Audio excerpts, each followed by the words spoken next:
Let's make a roasted butternut squash whipped feta dip. We're gonna put our cubed butternut squash onto a baking dish. I don't have time to be chopping up a squash. We're gonna cover it with some oil, some fresh sage and thyme.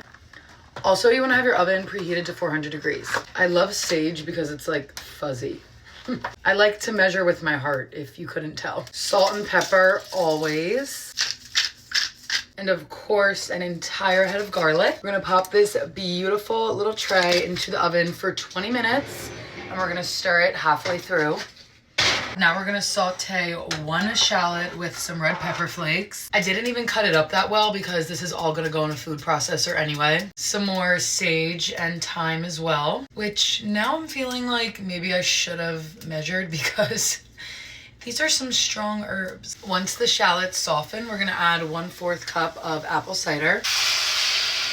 It says to cook this until it gets thick, which maybe I should have chopped up the shallot more.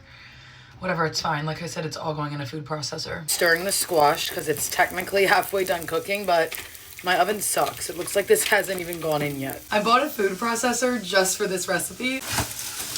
In our brand new handy dandy state-of-the-art food processor, I'm adding 2/3 cup of feta. We've got 1/2 cup of ricotta, the apple cider shallot herb mix.